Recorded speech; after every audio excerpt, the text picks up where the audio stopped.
భూపాలపల్లి ఒక చిన్న గ్రామ పంచాయతీ ఉండే. ఈరోజు ఏమైంది? భూపాలపల్లి ఒక జిల్లా అయింది. గతంలో భూపాలపల్లి పేరు చెప్తే ఎవరికి తెలియకపోయింది. ఈరోజు భూపాలపల్లి తెలంగాణ రాష్ట్రంలో ఒక జిల్లా హెడ్ క్వార్టర్గా అయింది. ఈరోజు ఆ జిల్లానే తీసేసేటువంటి కుట్ర చేస్తూ ఉన్నారు ఈరోజు పాలకులు. ఈరోజు ఉండేటువంటి ముఖ్యమంత్రి ఏం చెప్తున్నాడు? ఇన్ని జిల్లాలు అవసరం లేదు, 33 జిల్లాలు అవసరమానే, 11 మండలాలకు 12 మండలాలకు జిల్లా చేసిండు. ఇది జిల్లా అవసరమా? ఇన్ని జిల్లాలు అవసరం లేదని మొన్న మేడారం సమ్మక్క సారలమ్మ జాతరకు వచ్చిండు. ఆయన వచ్చిండు, ఆయన మంత్రులు వచ్చిండు, ఓ మీటింగ్ పెట్టిండు. నేను అనుకున్నా ఈ మీటింగ్ పెట్టిండు ఇంత మంచి మరి పవిత్రమైన సమ్మక్క సారలమ్మ ప్రాంగణానికి వచ్చి వీళ్ళు ఏమైనా ఈ ఒక్క భూపాలపల్లికి 100 కోట్లు, ములుక్కో 50 కోట్లు, హన్మకొండకు 100, ఇట్లా అవేం చెప్పలే. ఇన్ని జిల్లాలు అవసరం లేదు, ఇవన్నీ కూడా అశాస్త్రీయంగా జరిగినాయి కాబట్టి జిల్లాలను తగ్గిస్తామని చెప్పి ఒక కమిషన్ ఇస్తున్నాం. ఆ కమిషన్ ఇచ్చే నివేదిక ఆధారితంగా జిల్లాలను కుదింపు చెప్తా ఉన్నాం. కాబట్టి ఈరోజు భూపాలపల్లి ప్రమాదంలో పడ్డది. భూపాలపల్లి జిల్లా ఉండాలా వద్దా? ఉండాలి కదా. ఉండాలంటే మీరు ఈరోజు ప్రభుత్వానికి వ్యతిరేకంగా మీరు మాట్లాడినందుకే, జిల్లాల యొక్క కుదింపు యొక్క అంశం చర్చించినందుకే మీ చెంప చెల్లమని భూపాలపల్లిలో ప్రజలు తీర్పించాలని రేవంత్ రెడ్డి భయపడే విధంగా రేపు మున్సిపల్ ఎన్నికల్లో ఓట్లు వేయాల్సిన అవసరం ఉన్నదని ఈ సందర్భంగా గుర్తు చేస్తున్న మా అక్క చెల్లెళ్ళు. అదేవిధంగా ఇంకా చాలా ముచ్చట్లు చెప్పిండు. ఈరోజు మనం ఉండేటువంటి శాసనసభ్యుడు ఆయన మరి సమాధానం చెప్పాలి. నేను ప్రశ్నలు లేవనెత్తితే సమాధానం చెప్పాలి, కానీ నా మీద ఎదురుదాడి చేసే ప్రయత్నంతో సమస్య పరిష్కారం కాదు. ఎందుకు చెప్తున్నా? అంబేద్కర్ సెంటర్ నుంచి జంగేడ్ క్రాస్ వరకు దాదాపు 8 కోట్ల రూపాయల పనులు ప్రారంభించి పనులు జరుగుతూ ఉంటే అనుకోకుండా నేను ఓడిపోతే ఆ పనులన్నీ కూడా ఆపించి, కాంట్రాక్టర్ను భయపెట్టించి పనులు ఆపించి ఆ డబ్బులను తీసుకెళ్ళి ఆయన బుద్ధారానికి గణపురం చెరువు పట్టుకపోయి 26 నెలలు అవుతుంది. అయ్యా ఇక్కడ ప్రజలు కాదని నేను కూడా రోడ్డు మీద కూర్చొని ధర్నా చేస్తే సమాధానం చెప్పలేదు. కానీ ఎన్నికలు రాగానే భూపాలపల్లి జర హుషారు ఎక్కువ ఉంటారు, నా పని పడతారని చెప్పి ఇప్పుడు రాత్రి నుంచి పనులు చేస్తూ ఉన్నాడు. ఈరోజు ఇది ఒక్కటే పని కాదు. ఈరోజు ఇందిరమ్మ ఇల్లు లిస్టు పట్టుకొని తిరుగుతున్నారు.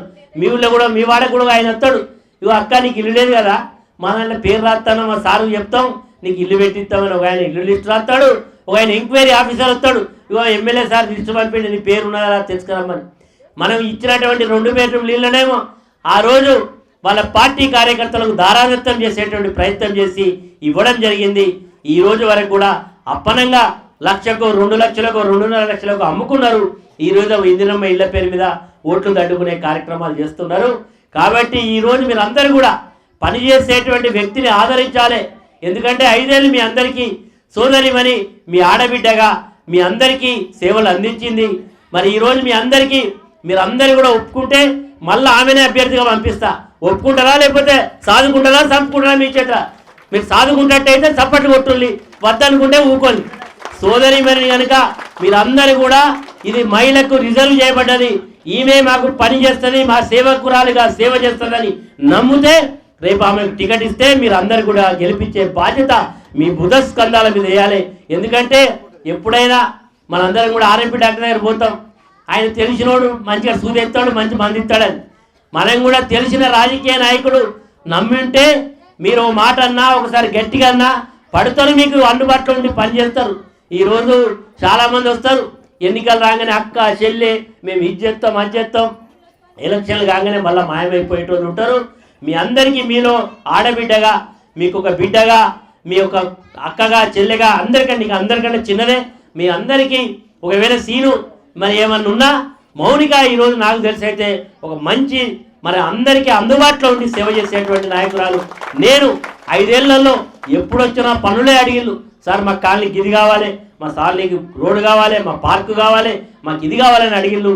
ఆ రకంగా పనులు చేయించింది కాబట్టి, పని చేయించడంలో దిట్టగా పనిచేసింది కాబట్టి మీ అందరికీ విజ్ఞతకే, మీ అందరి యొక్క ఆలోచనకు నేను ఈరోజు చెప్తా ఉన్నా. నేను చెప్పిన దాంట్లో వాస్తవం ఉందా లేదా మీరు ఒకసారి ఆలోచన చేయాలి. అక్కలందరూ మీటింగ్ పెట్టాలి.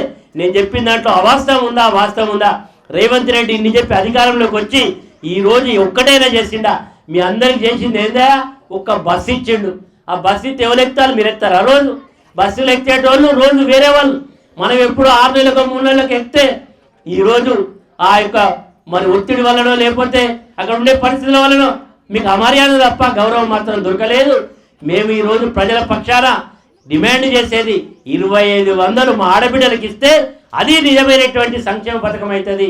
వృద్ధులకు 2000 పెన్షన్ 4000 అయితే, రైతులకు రైతు బంధు ఇస్తే, ఈరోజు మా ఆడబిడ్డలకు స్కూటీలు ఇస్తే, ఈరోజు భూపాలపల్లి జిల్లాను యథాస్థితిగా కొనసాగిస్తే లాభం జరుగుతుంది తప్ప ఈరోజు ఇచ్చేటువంటి మంత్రులు కానీ ఇక్కడికి వచ్చేటువంటి అధికార పార్టీ నాయకులు కానీ ఈరోజు చెప్పేటువంటి దానికి మాత్రం ఏమి ప్రయోజనం ఉండదు. కాబట్టి మీరు అందరూ కూడా ఆలోచన చేయండి. నిజంగానే ఇవన్నీ కూడా జరగాలి, ఇవి కొనసాగి కావాలంటే ఖచ్చితంగా.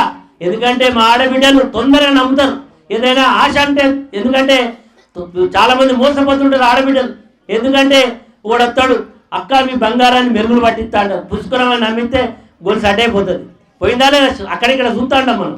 కాబట్టి తొందరగా మా ఆడబిడ్డలు నమ్మిళ్ళు, రేవంత్ రెడ్డికి అధికారం ఇచ్చిళ్ళు, కానీ ఏమీ జరగలేదు. కాబట్టి ఒక్కసారి ఆలోచన చేసి సరి అయిన నిర్ణయం సరిగ్గా తీసుకుంటే రాబోయే 5 సంవత్సరాలు సక్రమంగా, నాకు తెలిసి సోదరులు సోదరిమణి ఇద్దరు కూడా, మరి శ్రీని కానీ ఆయన భార్య కానీ మీ అందరికీ ఒక పెద్ద పాలేరు లెక్క సేవ చేసే అవకాశాన్ని మరొక్కసారి ఇవ్వమని మీ అందరినీ కూడా వినయపూర్వకంగా కోరుకుంటున్నాం.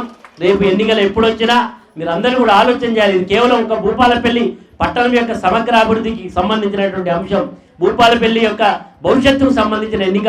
ఒకవేళ కనుక మనం కనుక అధికార పార్టీకే కనుక ఓటేస్తే పక్కా జిల్లా బోర్డు ఖాయం. జిల్లా పోతే కలెక్టర్ కంచి పోతాడు, ఎస్పీ పోతాడు, ఇక్కడ ఉండే అధికార కార్యాలయాలు పోతాయి. ఆ కలెక్టర్ ఆఫీస్లో ఒక హాస్టల్ వస్తుంది, ఎస్పీ ఆఫీస్లో ఇంకొక హాస్టల్ వస్తుంది. ఇక్కడ ఎవరు కూడా ఉండరు. ఈరోజు కేసీఆర్ గారి యొక్క ఆలోచన వల్ల ఈరోజు కలెక్టర్ ఒక ఐఏఎస్ ఆఫీసర్ కూర్చొని సేవ చేస్తున్నాడు. ఒక ఎస్పీ ఐపీఎస్ చదివినటువంటి ఎస్పీ ఇక్కడ కూర్చొని చేస్తున్నాడు. ఎంఆర్ఓ ఆఫీస్, అదేవిధంగా రిజిస్ట్రేషన్ ఆఫీస్ వచ్చింది, లేబర్ ఆఫీస్ వచ్చింది, ఒక మెడికల్ కాలేజ్ వచ్చింది. ఈరోజు 500 బెడెడ్ సూపర్ స్పెషాలిటీ హాస్పిటల్ ఇక్కడికి వచ్చింది. ఇవన్నీ యథాస్థితిగా కొనసాగాలంటే మీరు ఇచ్చేటువంటి శక్తితోటే సాధ్యమవుతుంది. కాబట్టి మీరందరూ కూడా ఆలోచన చేసి నిర్ణయం చేయమని మిమ్మల్ని అందరినీ కూడా మనస్ఫూర్తిగా కోరుకుంటూ, నాకు ఈ అవకాశం ఇచ్చిన మీ అందరికీ మరొకరిని తీసుకుపోయి రిజిస్ట్రేషన్ చేయించడం జరిగింది. ఆ రకంగా ఈరోజు ఒక ఇల్లు కట్టుకుని ఇల్లు ఉన్నటువంటి వాళ్ళు ఓ బ్యాంకు లోన్ పొందొచ్చు, కొత్త ఇల్లు కట్టుకోవడానికి ఏమైనా సహకారం పొందే విధంగా ఈరోజు మీకు పూర్తి అవకాశాన్ని కల్పించింది కేసీఆర్ గారి ప్రభుత్వం. అదేవిధంగా ఇక్కడ నీళ్ళ సమస్య ఉన్నదని చెప్తే ఆ రోజు సింగరేణిలో నీళ్ళు వచ్చేది. మీకు ఆ నీళ్ళ సమస్య ఉన్నదని చెప్తే ఆ రోజు మీ అందరికీ మిషన్ భగీరథ ద్వారా మొత్తం భూపాలపల్లి పట్టణానికి స్వచ్ఛమైన గోదావరి నీళ్లు అందించినటువంటి ఘనత వల్లే కేసీఆర్ గారి ప్రభుత్వాన్ని. నీళ్ళు వస్తున్నాయా లేదా? వస్తానయా? మరి నీళ్ళ కష్టాలు పోయినాయి. మరి అది కూడా కాదు, అడిషనల్ మీకు ఇక్కడ ఉండేటువంటి నీళ్లకు ఇంకెప్పుడు పడితే అప్పుడు మిషన్ భగీరథ అంటే పొద్దుగాలు వస్తుంది మళ్ళీ రాదు అని చెప్తే మీకు అందరికి కూడా నీటి సమస్య శాశ్వతంగా ఉండాలని, ఎక్కడ ఏ వార్డులో ఏ లైట్ల బోర్లు వేసి మోటార్ల కనెక్షన్ కేవలం 5వ వార్డు 6వ వార్డు మాత్రమే మీ అందరికీ బోర్లు వేసి మోటార్లు పెట్టి ఇంటర్నల్గా మీ అందరికి కనెక్షన్ ఇచ్చి ఈరోజు నీళ్ళకి ఎలాంటి సమస్య లేకుండా చేసిండ్రు. దాంట్లో ప్రధాన పాత్ర మీ స్థానిక కౌన్సిలర్ సోదరిమణి మౌనిక గారు దాని నాయకత్వం వహించాలని ఈ సందర్భంగా చెప్తాను. నీళ్ళ సమస్య రోడ్డు సమస్య. ఈరోజు రోడ్లు మరి మంచిగానే పెట్టి లారదు, కానీ ఏమైంది అందరూ కొంచెం ముందర జరిగింది. అందరూ ముందర జరిగి మరి ఈరోజు ఎవరింటి కూడా వాళ్ళు వేసుకున్నారు. ఉన్నటువంటి రోడ్డు సద్వినియోగం చేయాలని చెప్పి ఈరోజు అన్ని రోడ్లు చేసినాం. ఉన్నటువంటి స్థలాలు మరి అన్యాక్రాంతం కాకుండా దానికి ఫెన్సింగ్ వేయించినాం. మీరు మరి కూర్చొని మాట్లాడుకోవడానికి చెట్లు పెట్టే కార్యక్రమం ఒక్కొక్కటిగా అన్నీ కూడా ఈ ప్రాంతంలో దాదాపుగా అన్ని సమస్యలు పరిష్కారం చేసి ఈరోజు మేము ముందుకు వచ్చినాం. మరి ఈరోజు మరి పరిపాలకులు చాలా మాట్లాడుతున్నారు. ఆశ పెట్టిళ్ళు ఎవరైనా పెడతామంటే ఆశ, కొడతామంటే భయం, అంతేనా కాదా? మీ అందరికీ పెద్ద ఆశ పెట్టాడు రేవంత్ రెడ్డి. ఏమన్నాడు? అక్క చెల్లె నన్ను ఒక్క మాట నమ్ముల్లి, మీరు నాకు ఓట్లు వేయండి, మీకు 2500 నెల ఇస్తానడా లేదా? నమ్మిళ్ళు, మీరు అందరు నమ్మిళ్ళు కదా? వస్తానా 2500? మరి రాకపోతే మరి ఎట్లొస్తారమ్మా మీ దగ్గరికి? రేపు మీ అందరికీ ఈ ప్రభుత్వం ఎంత బాకిందో దొరికేనా? ఈ నెలతోటి కలిపితే 65,000 రూపాయలు ఒక్కొక్క ఆడబిడ్డకు ఈ ప్రభుత్వం బాకీ ఉన్నది. రేపు నోట్లకు వస్తే 65,000 పెట్టు, ఓట్లు అడగని అడుగుతారా లేదా? వాస్తవంగా అడుగుతారు కదా. 65,000 రూపాయలు ఈరోజు మా ఆడబిడ్డలు అందరికీ బాకీ ఉన్నది. అదే కాదు, మీ అందరికీ ఇక్కడ గ్రామంలో ఎవరైనా వృద్ధాప్యం ఉన్న వాళ్ళకు, వితంతువులకు 2000 రూపాయలు కేసీఆర్ పెన్షన్ ఇచ్చిండు. ఏమన్నాడు? 2000 ఇచ్చిండు, నేను కనుక ఎలక్షన్లకు వెళ్తే 4000 ఇస్తా అన్నాడు. ఇస్తానడా లేదా? మీరు నమ్మిల్లా లేదా? మరి 4000 పెన్షన్ వస్తుందా? మరి రాకపోతే ఎంత బాకీ ఉన్నాడు ఎరికేనా? దాదాపుగా 52,000 రూపాయలు ఇయ్యాటి వరకు బాకీ ఉన్నాడు. వృద్ధులందరూ అడగాలి, కొడుకా నీకు ఓటేయమంటున్నాగా 52,000 పట్టుకరాపు, అవి పట్టుకొచ్చినాక మాట్లాడతామని చెప్పాలి, అంతే కదా? ఇక అదొక బాకీ. మీ అందరికీ గ్యాస్ మొత్తులు ఫ్రీ కొడతా అన్నాడు, అన్నడా లేదా? మళ్ళీ ఏమన్నా కొనుక్కొని నేను పైసలు ఎత్తా అన్నాడు. ఇప్పుడు పైసలు పడుతున్నాయా? మరి అన్ని గ్యాస్ మాటలు మాట్లాడాడు. ఆ గ్యాస్ సంగతి ఎంతో తేలుమని అడగాల్సినటువంటి పరిస్థితి ఉన్నది. మా ఇంకా అమ్మాయిలు ఉన్నారు, వాళ్ళందరికీ ఏమన్నారు? మీకు అందరు స్కూటీలు కొనిస్తా, స్కూటీ కొనిస్తా. స్కూటీలు అంటే ఆశపడ్డారు, స్కూటీ రాలే. ఇక మళ్ళీ ఇంకా పెళ్లి చేస్తే కేసీఆర్ గారు ఎవ్వరమని అడగకుండా 1,00,000 రూపాయలు ఇస్తాడు, ఇచ్చిండు. మరి ఈమె కూడా ఏమన్నాడు? తులం బంగారం ఇస్తాడు. మరి కృష్ణగాలిలో యాదవ్ గాలిలో పెళ్లిళ్ళు కాలేదా? తులం బంగారం ఇచ్చిండా? మరి ఇయ్యకుండా ఎట్లా అడుగుతాడో అడగాలి మీరు అందరు కూడా. తులం బంగారం ఇయ్యలే. ఇక ఇప్పుడు మన కేసీఆర్ గారు ఉన్నంత కాలం సద్దుల పండుగ వచ్చింది అంటే మీ అందరికీ చీరలు ఇచ్చిండా లేదా? మరి ఇప్పుడు ఏమంటున్నాడు? ఇక ఎలక్షన్లు వచ్చినాయి, ఎలక్షన్లు అనగానే చీరలు వచ్చినాయి. ఈ ముందుగాల చీరలు వస్తున్నాయి, వెనకాల ఎలక్షన్లు వస్తాయి. ఇప్పుడు వచ్చి చీరలు పట్టుకొచ్చి ఇది ఇందిరమ్మ కట్టిన చీర, ఇది ఇంట్లో పెట్టిన చీర అని చెప్పి ఓట్లాడు. ఈ ఎలక్షన్లు కాగానే మళ్ళా కనబడు శుభా, మీరు ఇట్లా ఆశపడారు, ఇదే ఆఖరి చీర, మళ్ళీ మీ మొక్కలు చూసేది ఉండదు. అది కూడా మహిళా సంఘం లోన్లకి ఇస్తారట. మేము లొల్లి పెట్టినాం. ఇంకా మహిళల సంఘాలు ఉన్న ఆడవాళ్ళు 60, ముసలోళ్ళు వాళ్ళు ఉన్నోళ్ళు లేనోళ్ళు కాదా, 18 ఏళ్ళ అమ్మాయిలు కాదా అంటే ఇప్పుడు మళ్ళీ చదివే కార్యక్రమం చేస్తూ ఉన్నారు. కాబట్టి అందరూ కూడా ఆలోచన చేయాలి. ఎప్పుడైనా ఒక మనిషి అధికారంలో ఉన్నప్పుడు అతని విలువ తెలియదు. ఎప్పుడు తెలుస్తుంది మనకు? ఈరోజు ఒక మనిషి ఇంకో వచ్చినా కానీ ఆయనే మంచిగుండే ఈయనకంటే అని ఈరోజు చెప్పుకోవడం. కేసీఆర్ ఉన్నప్పుడే మంచిగుండే, ఈడ వచ్చి అన్ని ముచ్చట్లు చెప్తాడు, ఏం చెప్తలేడు. ఏమంటున్నాడు? అరే గారు రేవంత్ రెడ్డి ముఖ్యమంత్రి గారు, మీరు ఎన్నికలలో హామీలు ఇచ్చింది కదా, ఇంకా మా ఆడబిడ్డలకు మరి 25,000 ఇవ్వయా, ఇంకా పెన్షన్లు పెంచవయా, ఇంకా తులం బంగారం ఇవ్వయా, ఇంకా స్కూటీలు కొనియవయా, నిరుద్యోగ యువతీయువకులకు ఉద్యోగ అవకాశాలు కల్పియవయా, ఇంకేమైనా పనులు చెప్పినవగా రైతు బంధు ఇవ్వయా. మా ఊరోళ్ళు కృష్ణగాలినా యాదవ్ కాలినా అంతా ఊళ్ళలోకి వెళ్ళొచ్చి ఇక్కడ ఏదో బతుకుదేరుకు వచ్చినాం. మనకు ఊళ్ళో 6 ఎకరమో ఎకరమో ఎంతో కొంత భూమి ఉన్నది కదా, ఆడ రైతు బంధు వచ్చేది ఎకరానికి 10,000. ఈ మొగోడు అన్నాడు 15,000 ఇస్తా అన్నాడు. వస్తానా 15,000 రాలే, రైతు బంధు రాలే, ఏమి రాలే. ఇంకా వీమంటే ఏమన్నాడు? తొండలు దొరగొడతా అంటాడు. అంటాడా లేదా? వాడిని దొక్కుతా అంటాడు, వీడిని దొక్కుతా అంటాడు. ఇంకేమంటాడు? గుడ్లు వీక్తా, పేగులు తీసి మెడకేసుకుంటా. ఒక ముఖ్యమంత్రి మాట్లాడుతున్నా. ఇక అది కాకుండా ఫుట్బాల్ ఆట, ఆయన ముఖ్యమంత్రి పై ఫుట్బాల్ పట్టుకొని ఇట్లా కొట్టుకుంటా మెర్సి అంటారా? మీరంతా టీవీ చూస్తలేరా? మరి గీదానే ఆయన మాట్లాడే మాట, ఆయన చేసే కథ, ఇవన్నీ చెప్తే ఈరోజు ముఖ్యమంత్రి దబాయింపు. ఇక మనకి ఇక్కడ మన పెద్ద ఎమ్మెల్యే సార్నాడు, ఆయన కూడా పాపం 26 నెలలు అయింది. ఇక మళ్ళా మొన్న నేను వేసిన శిలాపలకాలు వలగొట్టుడు, కొత్త శిలాపలకాలు పెట్టుడు, దాని మీద కూడా ఆయన బొమ్మ పెట్టుడు. అరే గదేందాక శిలాపలకాలు వలగొట్టు. నిన్ననే మన అటు సైడ్ సుభాష్ కాలనీ దిక్కు ఒక బస్తీ దవాఖాన కట్టించినాం. ఆ రోజు నేను శిలాపలకం వేసి పూర్తి అయిపోయింది. ఆయన ప్రారంభించుకోవచ్చు, ఆయన బొమ్మ పెట్టుకోమని నాకేమవుతుంది. నా శిలాపలకం ఎందుకు వలగట్ట పలగొట్టి ముక్కలు తీసాడు బాలేసి. అరే గదేంది భయ అంటే గట్లనే ఉంటుంది మా దగ్గర, మేము గట్లే వలగొడతాం. ఈరోజు ఈ భూపాలపల్లికి 26 నెలలు ఒక్క పైసా చేయలే, ఒక్క రూపాయి అభివృద్ధి చేయలే. మనం చేసిన వాటికే బొమ్మలు పెట్టుకున్నాడు, శిలాపలకాలు వేసిండు. ఈరోజు ఎలక్షన్లు రాగానే మంత్రుల వరద, ఒక్కరి తర్వాత ఒక్కరు దిగుతారు భూపాలపల్లి. ఎందుకు మరి? ఈరోజు చెప్పాలి, వచ్చినటువంటి మంత్రులు ఏమైనా తెచ్చిల్లా? నిన్న శ్రీనివాసరెడ్డి వచ్చిండు, మొన్న తుమ్మల నాగేశ్వరరావు వచ్చిండు, అంతకుముందు సీతక్క వచ్చింది, అంతకుముందు పొన్నం ప్రభాకర్ వచ్చిండు. ఇక రేపు మాపో రేవంత్ రెడ్డి కూడా వస్తాడు. ఎందుకు వస్తాడు? వీళ్ళందరికీ కారణం ఈరోజు మా భూపాలపల్లి ఆడబిడ్డలు, రాణి రుద్రమదేవి వారసులు, సమ్మక్క సారలమ్మ వారసులు. కొడుకా నువ్వు ఇన్ని మాటలు చెప్పి తప్పినావు కాబట్టి నీ పని పడతామని చెప్పినందుకు అందరూ ఒకటే మనం పని పట్టాలా లేదా? ఈరోజు పని పట్టడం అంటే వాళ్ళతో కొట్లాడతామా మనం?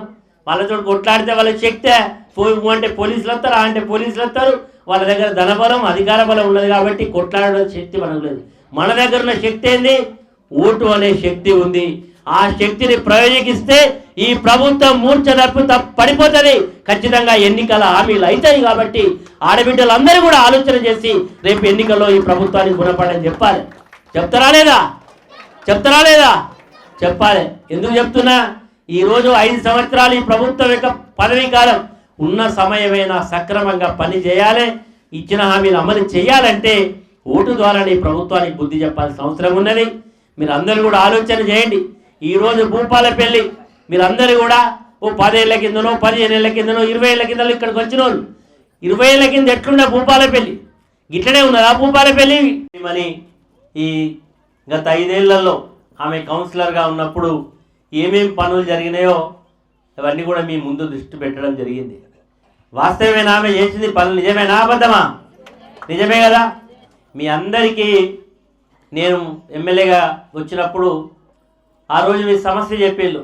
ఇవన్నీ కూడా మాకు సింగరేణి ఆ రోజు క్వార్టర్స్ లేకపోతే మాకు స్థలాలు ఇస్తే ఇల్లు కట్టుకున్నాం, కొద్దిమంది అమ్ముకుంటే కొనుక్కున్నాం.